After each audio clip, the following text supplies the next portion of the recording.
professional golf, they are playing the Ryder Cup. And the Ryder Cup is when a team from the United States plays against a team from Europe. What's interesting about it is that normally golf pros are used to playing as individuals.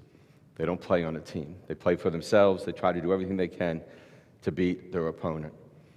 They might not be nasty to their opponent, but they still don't want their opponent to do well. And over the past number of years, the United States hasn't done as well. This year, they're doing a little better. But a team event is completely different than living and working and moving as an individual. In our own lives, we're more used to being individuals than being on a team. Each and every day, we go about our day and we care about other people around us, but we live our lives more as an individual. What if we were to live our lives each day as if we were part of a team? And maybe we can think of we're all part of the human race, and that's the team we belong to. And as a team, we support one another and we respect one another. We might not always agree with one another. We might not always see things the same way. But as a team, we show respect and we work together for the greater good. You might be thinking to yourself, well, that sounds nice, but that's never going to happen. The human race is never going to work together as a team. Well, maybe that is impossible. Who knows?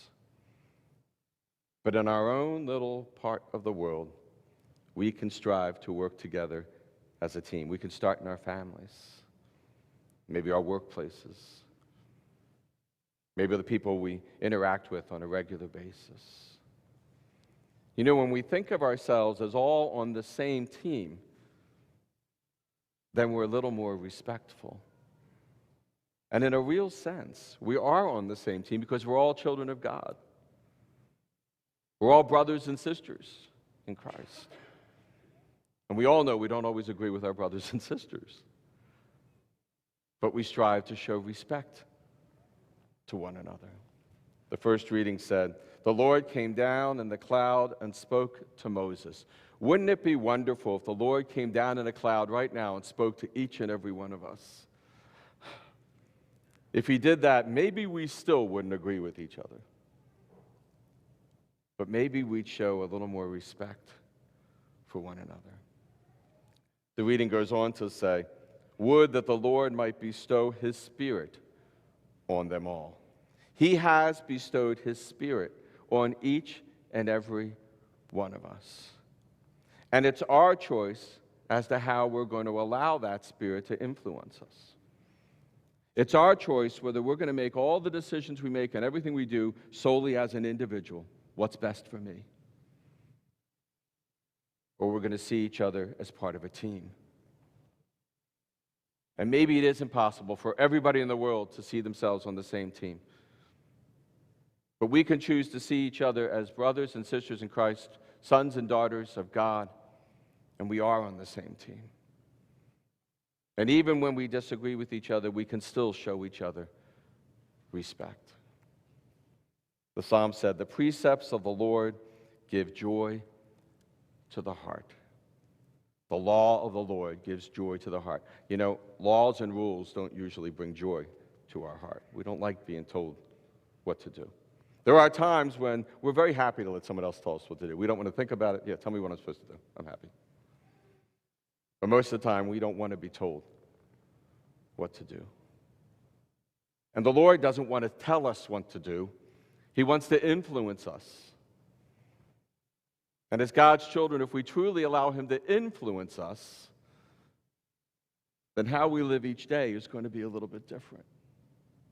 I'm not going to live each day just thinking about myself. I'm going to live each day thinking about the team. The psalm said, "Cleanse me from my unknown faults." Perhaps there's things we're doing we're not even aware of. And God's trying to touch our hearts and say, "Let me make you a better human being. You know, when we allow God to help us as individuals to be better people, we can be then better people when it comes to the team.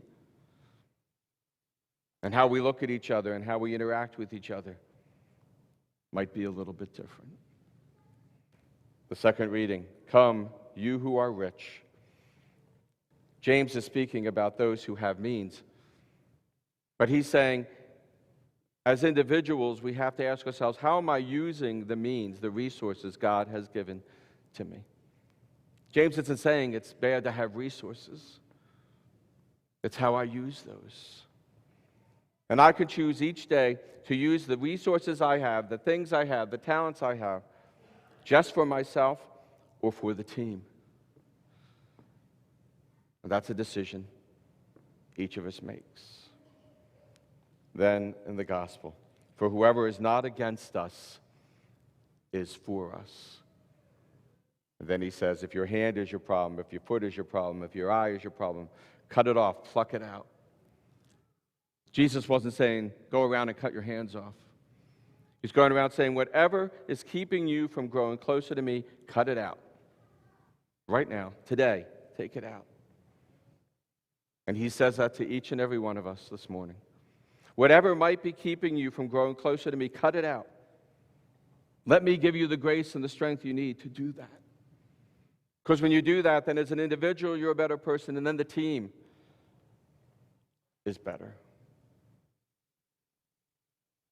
Each and every day, we make choices. On that Ryder Cup, the team on the U.S. and the team in Europe are making choices, whether they're going to work as individuals or as a team. Each day, God touches us as individuals.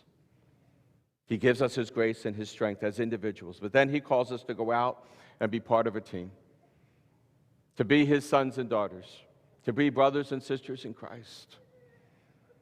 So today we simply pray for the grace to see ourselves as part of a team.